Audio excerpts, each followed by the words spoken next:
አንተን ነው ያሰብኩት። ማለቴ እነ ቡር ያስቸግሩት ከሆነ ብዬ ስላሰብሽልኝ አመሰግናለሁ። ምን ነው ልሳምሽ እንዴ? አይ ለዛሬ በቃኛል። እንዴ እንደዚህ ብቻ ስሜሽ በቃኛልሽ? በቃኝ ሳይሆን በቃ ተረድቼሻለሁ። የኔ ጣፋጭ የኔ ጣፋጭ ጽናቴ፣ እኔ አንቺን በጣም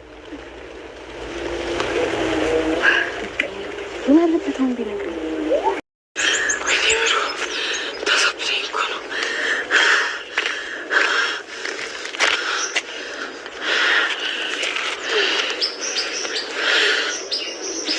አንቺ ሰይጣን ሳልቦጫጭቅሽ ከፊት ለፊት ዞር በይልኝ። እኔ እኮ ስናደድ ማረገውን አላውቅም። ቅድም ጉልቦታ መታወሽ እንዴ? የቤቱ አልበቃሽ መሰለኝ አይደለ? ሰሚኛለሽ? ከኔ ጋር እልህ አትጋቢ ጥሩ ነው። እሺ አንቺ ድሮም ጥሩ ነገር ይወድልኝ። ሊና እስር ቤት ልገባ ነው። ምክንያቱም በዛብህና የበዛብህ ባለቤት ፍርድ ቤት እናቆምሻለን በማለት ክስ ሊጀምሩባት ነው። ሰኒና ጽዮን የሌለ ብጥብጥ ውስጥ ገብተዋል። እስከ መደባደብ ድረስ ደርሰዋል። እንግዲህ የናሆምም እናት ናሆም ወደ ቤቱ መምጣቱን አልፈለገችም። ለምንድነው የሚመጣው በማለትም እንግዲህ ቅር ብሏታል። ባለቤቷ ነይ እንጂ እንሂድ ቤቱ ሄደን እንቀበለው ብትለውም እሱ ግን ለምን እዚህ አይመጣም በማለት አኩርፋ ወደ እነምሩ ቤት ሄዳለች። እንደሄደችም ብጥብጥ ነበረ እየገጠማት። ምክንያቱም ሰኒና ጽዮን ተጣልተው ነበረ።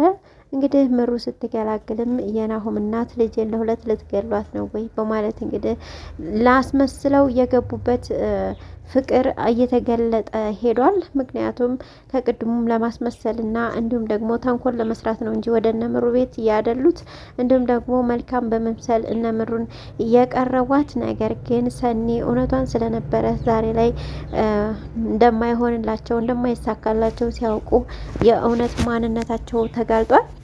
ሰላም ጤና ይስጥልኝ ውድና የተከበራችሁ ተመልካቾቼ እንዴት አላችሁ? እግዚአብሔር ይመስገን በጣም ደህና ነኝ። በያላችሁበት ሰላማችሁ ይብዛ እያልኩኝ ዛሬ ደግሞ ጽናት ድራማ ክፍል 164ን ይዤላችሁ መጥቻለሁ። እስከ ቪዲዮ ፍጻሜ ድረስ አብራችሁ ይቆዩ። ለቻናሉ አዲስ ከሆናችሁ ላይክ፣ ሰብስክራይብ እያደረጋችሁ ቤተሰብ ሁኑ። እንዲሁም ሀሳብ አስተያየታችሁን በኮሜንት አስቀምጡልኝ። ብርቄና ጽናትም እንግዲህ በመንገድ ላይ ተገናኝተው ነበረ። ጽናት እንዴት አድርሽ ብላ ጠይቃት ነበር። ነገር ግን ያቺ ልትመልስ አልቻለችም። ምን አለበት ሰላም ያሳድረሽን ፈጣሪ እግዚአብሔር ይመስገን ብለሽ ብታመሰግኙ በማለት ጽናት ነግራት ነበር። ነገር ግን እሷ እንኳን አይደለም ሰላም ያሳድረኝን ምቀኝንም ሸረኛውንም አርቅልኝ ብዬ ተስዬ እየመጣው ነው በማለት ትነግራታለች። ግን እኔ ምን አድርጌሽ ነው እንደዚህ የምትጠይኝ በማለትም ጠይቃት ነበረ ጽናት። ቤተሰባችንን ምን አድርገሽ እንደሄድሽ ረስተሽ ነው ወይ አሁን በማለት እንግዲህ ጽናትን ተናግራት ነበረ። እንዴት እንደምትኖሪ እኮ አውቃለሁ፣ እየተሰደብሽ እየተመታሽ በትዳርሽ ደስተኛ ሳትሆኝ ነው የምትኖሪው። ኧረ ተይ ብርቄ፣ ልጅ በማጣትሽ ራሱ ስንት ነገር እየደረሰብሽ አይደለም ወይ በማለት እንግዲህ ጽናት ልትናገር ይችላል። ብርቄ ምን ጎደለብኝ ታዲያ ትዳሬን ለጥለጣውዬ እየመራሁ ነው በማለት ተናግራለች።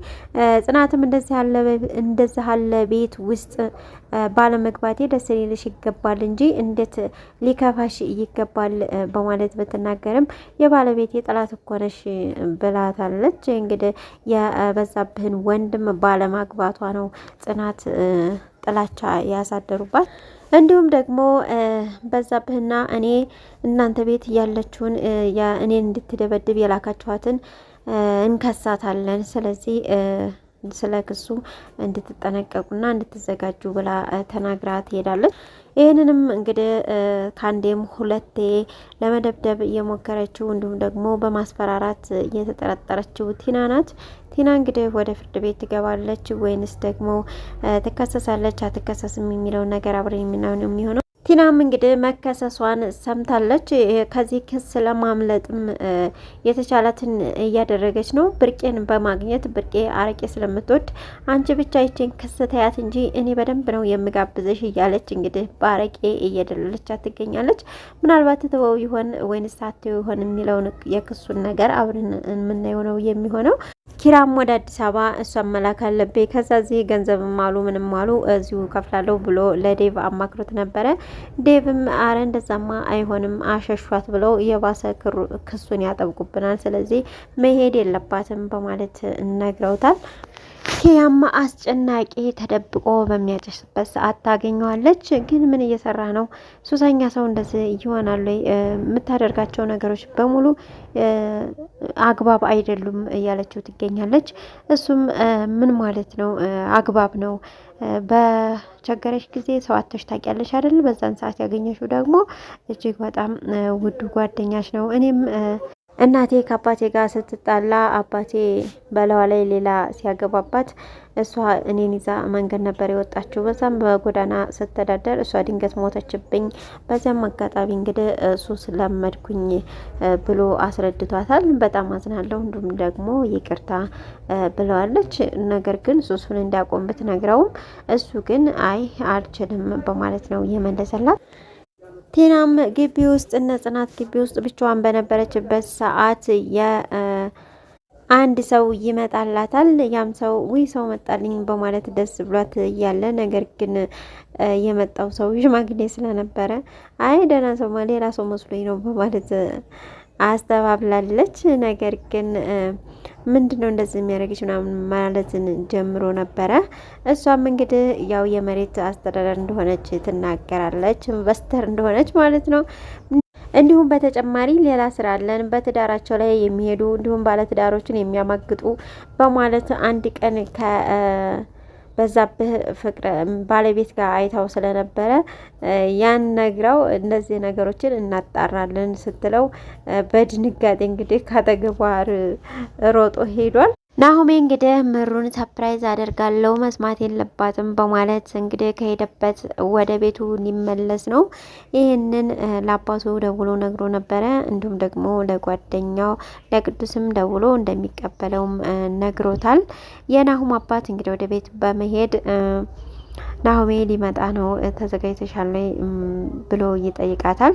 ናሆም ግን ቀድሞ እናቱ ጋር ደውሎ ስለነበረ እኔ መጀመሪያ ቤቴ ነው የሚሄደው ከዛ በኋላ ነው የምመጣው ወደ አንቺ ጋር ይላታል። እሷ ግን በመምጣቱ ደስተኛ አልሆነችም። ማለትም አለምዬ እናቱ ማለት ነው። ድሮ ምን ነኝ እንጂ እናትነት ሆድ አልችል ብሎኝ አንተ እኮ ተተውከኝ ቆይተሃል በማለትም እንግዲህ ናሆምን ትናገረዋለች። በሌላ በኩል አባትየውም ወደ ቤት በመምጣት እንሂድና እዛ እንቀበለው በማለት ተናግሮ ነበረ። ነገር ግን እሷ ደስተኛ አልሆነችም። ይህን ፊት ይዘሽማ እዛ አንሄድም፣ ስለዚህ ደስተኛ ልትሆኝ ይገባሻል፣ ሰው እንዴት ልጁ ሲመጣ ደስተኛ አይሆንም በማለት እንግዲህ አባቱም ግራ ተጋብቷል። የአለምዬ ነገር ተየቀን ቀን እየተቀያየረችበት እጅግ ተጨናንቋል። እንዲሁም ደግሞ ለምሩ ራሱ ይህን ሰሞን ድግ የሆነችላት ለምን ይሆን እያለ ጥያቄ ላይም ገብቷል። በቃ እቅድና አላማሽን ተይው በለኛ በማለትም እንግዲህ ናሆም ሊመጣ ነው ሲላት እንትን ብላለች፣ ደንግጣለች። ምክንያቱም የሆነ ያሰቡት ነገር ነበር ማለት ነው። ሌላው ደግሞ ሰኒ ናት። ሰኒ እንግዲህ የአለምዬ መቀየር ወይንም ደግሞ የዛች የጽዮን መቀየር ምንም ደስታ አልሰጣትም። ለምንድን ነው ግን እነዛ ክፉ ሰዎች አሁን ተመልሰው እንደዚህ መልካም ሰው እየሆኑላት እያለች እየጠየቀች ትገኛለች። ምሩንም ተጠንቀቂ፣ በሰላም አይመስለኝም እንደዚህ እየሆኑልሽ እያለቻት ትገኛለች። ምሩ ግን ከሁሉም ከአማቷ ጋር ሰላም ማውረድ ስለምትፈልግ እኔ አሁን ምንም ነገር አይሰማኝም፣ ብቻ እሷን ተያትና እኔ ታለምዬ ጋር ሰላም መፍጠር ነው የምፈልገው ብላለች። እንግዲህ በዚህ የተነሳ ሲደባደቡም ነበረ። የአለምዬና የናሆም እናትና አባት መጥተው ይገላግሏቸዋል። ልክ እንደገባችም እንግዲህ አለምዬ ተናዳም ስለነበረ ልጄ ለሁለት እየደባደባችኋት ነው ወይ በማለት ነበረ ምሩ ላይ የተናገረችው። እንግዲህ ሰኒም እሄዳለሁ ወደ ቤቴ በማለት ወደ ቤቷ በምትሄድበት ሰዓት ነይ ይቅርታ ጠይቅና ትሄጃለሽ በማለት ምሩ ጠይቃት ነበረ። በፍጹም አላደርገውም ብላ ሰኒ ወደ ቤቷ ሄዳለች። እንግዲህ በመንገድ ላይ እየሄደች ምሩን እያሰበቻት ነበረ። ለምንድን ነው ግን ምሩ እንደዚህ ዋና ሞኝ የሆነችው እያለች ትጠይቃለች ራሷን። መንገድ ላይም ቆማ እልህ ተናንቋት ስለነበረ ጽዮን መንገድ ላይ ታገኛታለች። ጭራሽ ከቦርሳዋ ሶፍት አውጥታ እስከ መስጠት ነበረ እየደረሰችው። እሷ ግን ከዚህ ጥፊልኝ በማለት ብትናገራትም ሰኒ ግን እኔ እኮ ስናደድ የማረገውን አላውቀውም ቅድም ጎዳውሽ እንዴ በማለት ጽዮን ለሰኒ ትጠይቃታለች። ሰኒ ግን እንዳልጎዳሽ ተፈለግሽ ካሁን ሂጂልኝ ከዚህ እያለች እንግዲህ እያባረረቻት ነው የዛሬው ቪዲዮ ያለቀው። ነገ ደግሞ ምን አዲስ ነገር እንደሚመጣ አናቅም። አብረን የምናየውና የማቀርብላችሁም ይሆናል። ለቻናል አዲስ ከሆናችሁ ሰብስክራይብ፣ ላይክ፣ ሼር እያደረጋችሁ ቤተሰብ ሁኑ። አብራችሁ ስለነበራችሁ እጅግ በጣም አመሰግናለሁ። ሰላም ለሀገራችን፣ ሰላም ለሕዝባችን።